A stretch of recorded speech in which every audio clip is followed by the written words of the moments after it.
Hello， 大家好，我係海記。嗱，我而家喺上海虹橋機場，係啦。咁啊，今日要翻香港做嘢啦。咁啊，之前翻香港呢，我就會係喺呢個浦東機場啦、虹橋嘅T1 機場出發嘅。咁今日呢，專登就揀咗喺虹橋嘅 T2 機場出發。點解呢？因為第一我未試過喺呢個機場出發啦，第二就係呢個機場呢，上網查過係好多嘢食嘅。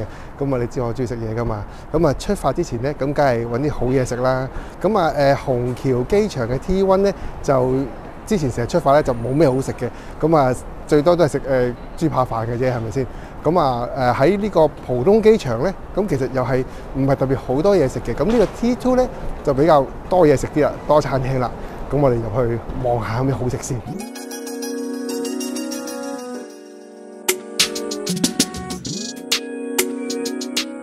入咗嚟之後呢，其實呢個虹橋 T2 機場呢，當然冇浦東嗰個機場咁大，因為佢主要都係飛國內嘅航線啦。咁但係都好光猛啦，好新淨啦，同埋空間感都好好啊。嗱，都幾多check in 櫃台嘅，其實都呢度都唔錯啊。咁佢係比T1 嗰個就大好多啦，新好多啦。咁啊入到嚟之後呢，最主要快啲去揾一啲好嘢食先。呢度有一個叫虹橋美食廊嘅，咁佢有好多嘢食嘅，過去望下先。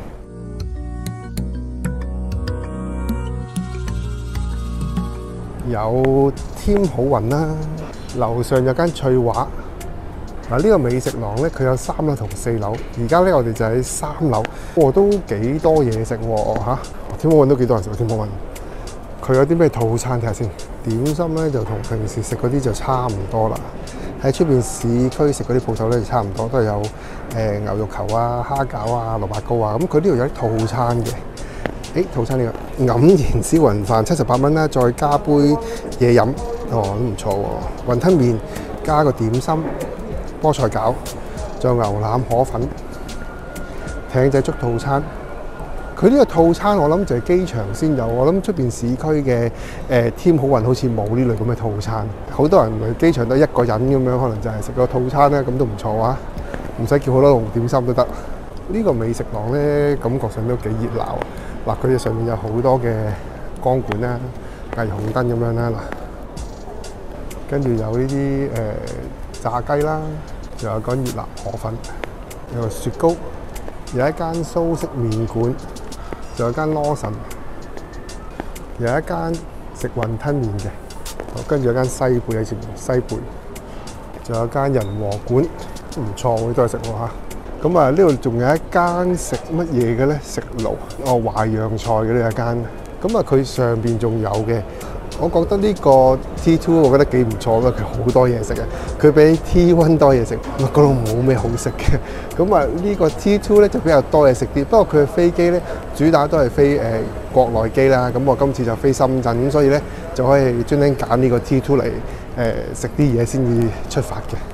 有麥當勞啦，呢間都係食老上海炆肉麵，都幾抵食喎，20幾蚊。有菜飯都係25蚊，素雞牛肉湯。嗱，呢一間應該就比較麻麻地啦。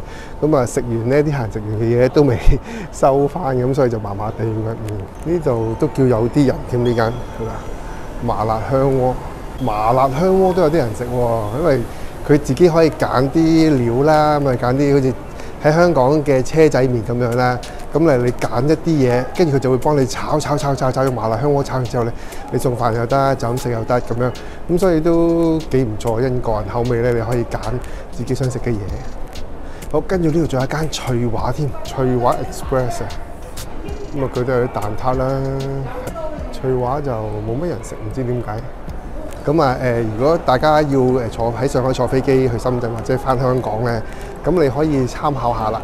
咁啊如果想喺機場食嘢嘅話咧，咁啊可以揀呢個虹橋嘅 T2 啦。如果你 T1 其實就如果冇嘢食嘅，基本上。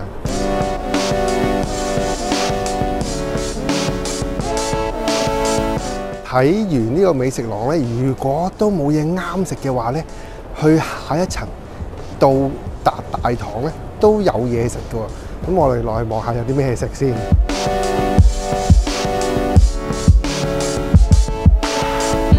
其實到達大堂咧，嘢食咧就唔多嘅。咁啊，一嚟就見到一個伯伯啦，就係肯德基伯伯。有 Starbucks 啊 ，Starbucks 就一定有噶啦，到達大堂。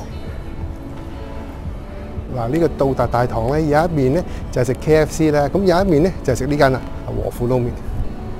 啊，呢一間基本上咧喺虹橋嘅 T2 航站樓呢一度咧，咁啊未入呢個候機室之前咧就有咁多嘢食嘅。咁啊入咗候機室咧都好多鋪頭嘅，咁但係食店咧就冇出面咁多選擇咯。咁啊如果你要食嘢嘅話咧，咁啊梗係最好喺出邊食完先入去啦。講咗咁耐，係時候要醫肚啦。今日就試下呢一間先。咁啊，佢呢度咧就唔係食大餐啦，比較簡餐多啲嘅。咁啊，佢有蟹粉撈麵啊，或者係啲炸醬麵啊。咁啊，一般上海嘅叫做小食咁樣啦。咁啊，今日咧就嗌咗啲乜嘢咧？麵筋百葉包粉絲湯。咁啊，上飛機食少少濕嘢就最舒服啦。咁另外嗌咗個炸豬扒啦。同埋一個小籠包啦，仲有一個咧就係蟹粉黐飯糕。咁我其實好中意食黐飯嘅，咁啊黐飯糕咧，咁啊好耐都冇食過啊。今日試下呢個蟹粉黐飯糕係咪有蟹粉喺裏邊先？呢一度嘅裝修咧，我覺得有啲幾老上海嘅感覺啦。咁啊有啲吊線啦，咁啊工場綠綠地色啦，咁啊有啲卡位嘅間隔咁樣咧，都好似幾舒服咁樣嘅。最主要咧就係靜靜地，因為可能呢度好多餐廳啊，唔會一窩蜂啲人擁埋晒喺間餐廳度食咯。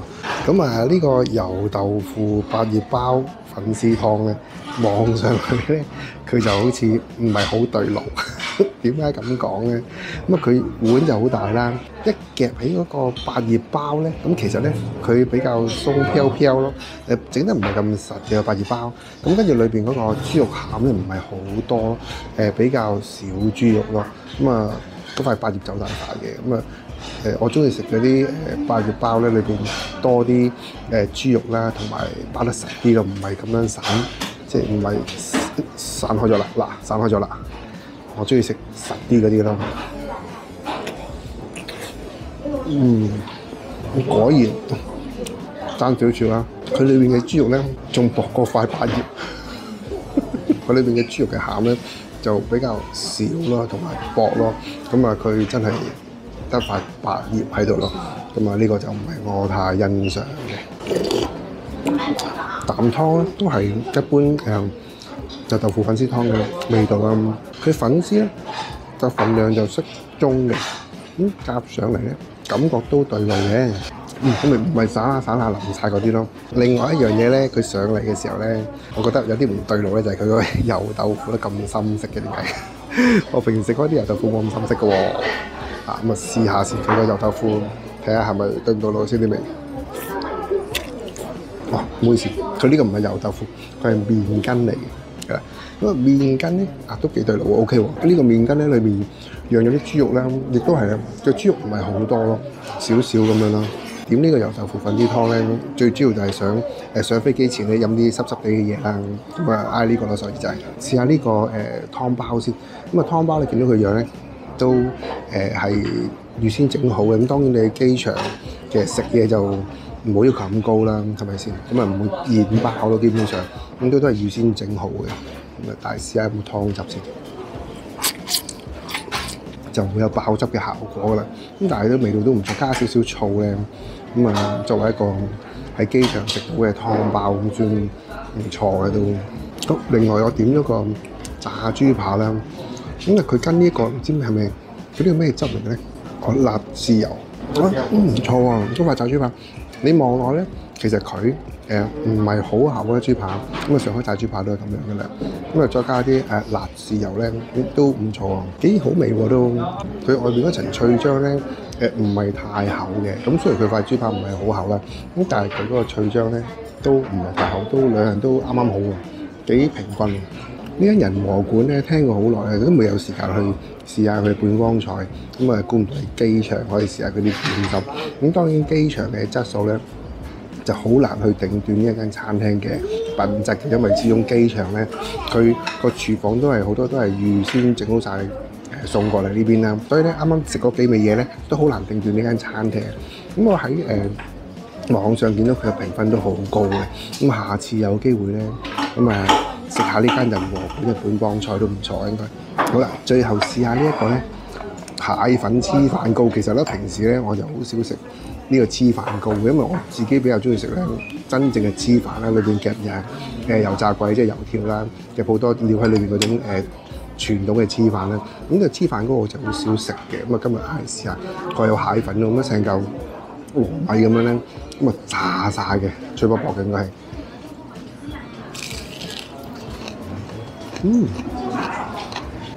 我初次對呢個黐飯糕有啲改觀，幾好味喎，因為佢除咗佢好脆口啦，佢真係有好多蟹粉喺裏邊喎，哇！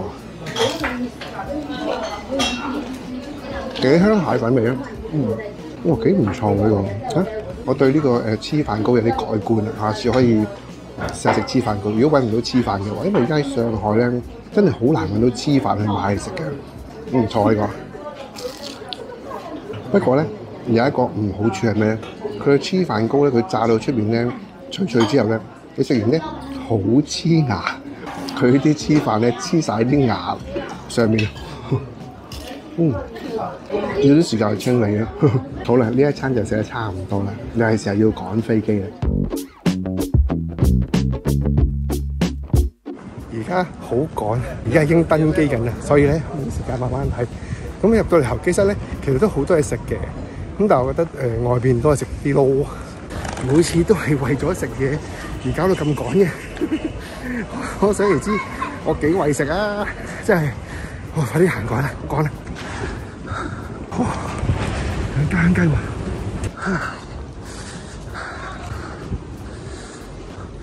好啦，排隊 ，OK， 到啦。好彩仲排緊隊啫。好啦，今日條片係差唔多啦，我哋下次再見。